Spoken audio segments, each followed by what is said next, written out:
नमस्कार। स्वागत है आपका न्यूज लॉन्चर पर। मैं हूं अशोक वानखेड़े, लेकर आया हूं आपका अपना कार्यक्रम एक्सरे। क्या करें, डोनाल्ड ट्रंप तो लट लेके निकले हैं।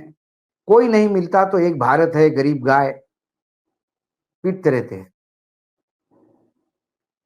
हमने देखा कि विश्व के पटल पर जितने भी देश हैं, भारत छोड़ के तमाम देशों ने अपनी देश की अस्मिता के चलते, चाहे वो गरीब हो, चाहे युद्धग्रस्त हो, चाहे अमेरिका पे डिपेंड हो, अमेरिका के तुगलकी फरमानों के सामने सीना चौड़ा करके नाफरमाई करी। और ये आईना दिखाने वाला काम आज से नहीं हो रहा है। मैं एक्सरे में इस खबर को क्यों देख रहा हूं? क्योंकि एक खबर आई है कि डोनाल्ड ट्रंप की सरकार ने 4 इंडियन कंपनी को पे सैंक्शंस लगा दिए, बैन कर दिया। फिर मैंने एक्सरे से देखा तो मुझे ये तमाम चीजें दिखाई दी है। डोनाल्ड ट्रंप तो चुनाव जीतते राष्ट्रपति शपथ लेने के पहले ललकारने लगे थे। उन्होंने ग्रीस, कनाडा, मैक्सिको को बोला, अच्छा आ जाओ, आ जाओ, सब साथ मिलकर आ जाओ, पूरा बड़ा अमेरिका बनाएंगे। सब देशों ने कहा कि ये सपना मत देखो, हमारा देश अपना है, हमें अमेरिका में जुड़ने की कोई जरूरत नहीं है। ग्रीनलैंड जैसे देश ने भी आके दिखाई। उसके बाद मैक्सिको और कनाडा का टेरिफ वार हुआ, 25% सैंक्शन के ऑर्डर्स निकले। तीसरे दिन ऑर्डर वापस हो गए, क्योंकि दोनों देशों ने कहा संभाल लो नहीं ट्रंप, पड़ोसी हैं आपके। यदि हमने वो ड्यूटी लगाई तो आपके यहाँ जो हमारा माल जा रहा है इतना महंगा होगा कि महंगा इसे कमर टूट जाएगी अमेरिका। मैक्सिको ने कहा कि ठीक है, हमारे आयात पे आप, हमारे यहाँ से जो आयात कर रहे हैं उस पर लगाइए 25%। आप भेजिए मेरे यहाँ सामान, मैं भी लगाता हूँ ड्यूटी। देखता हूँ अमेरिका का सामान मैक्सिको के बाजार में कैसा बिकता है।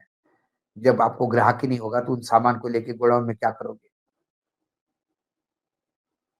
फिर लिपापोती में ये बोला गया कि चलो हम ड्रग नहीं आने देंगे, हम लोग नहीं आने देंगे। इसी बात पे खुश होकर ट्रंप साहब ने 25% वापस ली।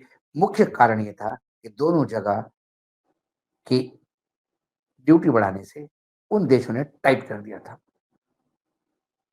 हाथ में हथकड़ी, पैरों में बीड़ी, शोले का डायलॉग है ये। गब्बर बोलता है, इतना संताप मुझे क्या करता, हाथ में बीड़ी पैरों में, हाथ में हथकड़ी पैरों में बीड़ी, हाथ खुले होते तो वहीं टेटुआ दबा देता था। हाथ में हथकड़ी पैरों में बीड़ी, ये हमने सुना था, ये देखा पहली बार है हमने जब इस 21वीं सदी में भारतीय भाई हमारे हाथों में हथकड़ी और पैरों में बीड़ियां बांध के अमेरिका ने वापस भेजा। कुछ देशों ने विरोध किया, प्लेन वापस भेजे, उनको यहाँ तो सही हुआ। हमारे हमने कहा कि वो ऐसे ही भेजते, क्या करें, हम वो अपमान का घूंट पीते रहे, हमारे लोग अपमानित होते रहे। प्रधानमंत्री गए, अंदर बैठ के डांट सुनी। प्रधानमंत्री ने कहा कि नहीं नहीं, टेरिफ बराबर नहीं हो सकता। उन्होंने कहा कि नहीं, ऐसा ही होगा, मैं कहता हूं, आपको नहीं पसंद आ गया, मैं नहीं जानता, मेरा व्यापार का घाटा मैं नहीं सहूंगा, आपको मेरे यहां से माल कंपलसरी खरीदना पड़ेगा।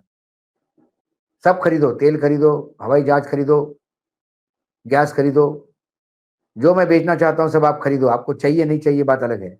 आर्मी, नेवी, एयरफोर्स का सब सामान खरीदो, मेरा व्यापार फायदे का चाहिए, आप घाटा उठाओ। हाँ बाप, माए बाप करके हम वापस आ गए। उसके बाद डॉलर को लेके उन्होंने ब्रिक्स को कहा कौन सी करेंसी। प्रधानमंत्री को झुठला के हमारे विदेश मंत्री चरणों में लेट गए, हमने तो कहा ही नहीं था माए बाप ऐसा, हम डॉलर को ही भगवान मानेंगे। ये सारी चीजों को चलते भारत के शेयर मार्केट से पैसा उठ उठ के लोग चाइना लेके जा रहे हैं। हमारा शेयर मार्केट क्रैश हो रहा है, हमारा रुपया और नीचे जा रहा है और भारत भयानक कुचक्र में फंसते जा रहा है। अब इसी पे कम था कि एक तड़का और लगा। अमेरिका के सरकार ने, अमेरिकन सरकार ने ईरान के साथ कच्चे तेल और पेट्रोलियम के डील पर काम करने वाले कंपनियों पे पाबंदी लगा दी, सैंक्शंस जारी किए। फॉरेन एसेट कंट्रोल डिपार्टमेंट है अमेरिका का, उन्हें कई देशों के 30 लोग और भारत की 4 कंपनियों पे बंदी लगा दी। Flex materials LLP Mumbai, BSM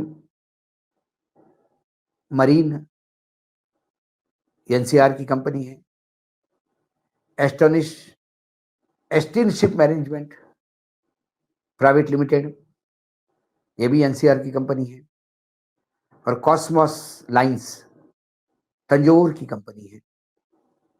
इन चारों कंपनियों पे बैन लगा दिया। उसमें पहली 3 जो कंपनियां हैं, फ्लक्स, बीएसएम और ऑस्टिन शिप कंपनी, इन तीनों को तेल ढोने के मैनेजमेंट में इन्वॉल्व होने के, लॉजिस्टिक सपोर्ट देने के चक्कर में इन पे बैन लगा। और ये जो कॉस्मोस है लाइंस, इसको तेल ढोने के लिए, टैंकर देने के लिए बैन लगा। ये बैन ऐसा ही नहीं लगा, इसके पहले भी हमारे यहां बैन लगे हैं। अक्टूबर में गब्बारू शिपिंग सर्विसेज में बैन लगा। पिछले साल अगस्त सितंबर में 3 कंपनियों पे एलएनजी का ट्रांसपोर्ट रशिया से करने के लिए बैन लगा। और ये जब बैन लगता है तो हम उसको आराम से एक्सेप्ट करते हैं, सर पे लेते हैं कि चलो भाई बहुत बढ़िया काम हो रहा है, कोई शब्द नहीं। हालांकि इसके पहले भी हम कह चुके हैं कि मार्च में जो रशिया से तेल आएगा, उस तेल के टैंकर्स नहीं मिल रहे हैं, क्योंकि कई टैंकर कंपनियों को पहले ही अमेरिका ने बैन कर दिया है, तो टैंकर्स का शॉर्टेज है। भारत कहां से जुगाड़ करेगा, किसी को पता नहीं। अमेरिकन कंपनी सैंक्शन लगाती है। हालांकि कुछ इन्वेस्टिगेशन किया है भारतीय अखबारों ने। ये जो कंपनी है तंजूर की, ये कोई बड़ी कंपनी नहीं। अक्सर ये देखा जाएगा जो बड़ी शिपिंग कंपनियां होती है, जब भी ऐसे ईरान से डील लेने के लिए पाबंदी या रूस से डील लेने के लिए पाबंदी, तो एक छोटी कंपनी और बनाते हैं और अपने टूटे फूटे टैंकर्स उससे चलाते हैं। ये कल पकड़े भी गए तो कोई ज्यादा लॉस नहीं, और उसमें से पैसे कमाने का प्रयास करते हैं। वो एक शैडो कंपनी होती है। क्या ये शैडो कंपनी थी? सवाल शैडो कंपनी का नहीं है, सवाल भारतीय कंपनी बैन होने का है। क्या रूस से हमारे यहाँ बिजनेस चल रहा था? क्या सरकार अलाउ कर रही थी? या फिर अमेरिका सैंक्शन करेगा और पूरा देश चुपचाप देखता रहेगा?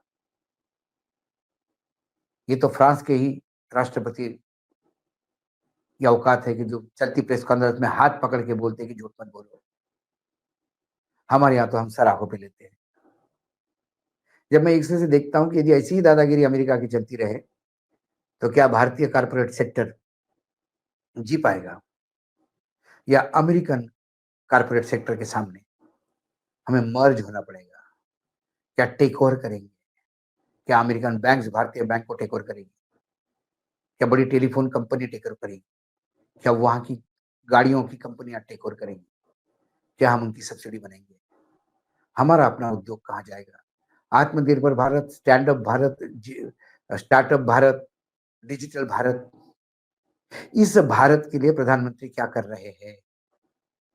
क्या ये भारत अमेरिका का उपनिवेश बनेगा उद्योग जगत में? कम से कम सवाल ये है। अमेरिका हर चीज में दादागिरी से, खासकर ट्रंप आने के बाद, लगातार ऐसे फैसले ले रही है जिससे भारत रोज शर्मिंदा हो रहा है। ये 4 कंपनियों का फैसला भी मैं शर्मिंदगी ही मानता हूँ, क्योंकि अब जो कुछ भी करेगा अमेरिका करेगा, उसकी सल्तनत में हम जी रहे हैं, ऐसा ही लगता है। ना हम रुपए को संभाल पा रहे हैं, ना स्टॉक मार्केट को, ना निवेश को, ना हमारे उद्योगपतियों के इंटरेस्ट को। इसीलिए मस्त साहब की जब गाड़ी आएगी टेस्ला की, तो वो 10% ड्यूटी पे आएगी। ये खास है। एक से मैं देखता हूं तो मुझे अमेरिका के फैलते हुए पैर दिखते हैं। मुझे ईस्ट इंडिया कंपनी फिर याद आती है। ये कोई ईस्ट अमेरिकन कंपनी तो नहीं। सवाल ये है। आज एक्सरे में इतना ही, कल फिर आता हूँ किसी विषय के साथ। तब तक के लिए नमस्कार, देखते रहिएगा न्यूज लॉन्चर।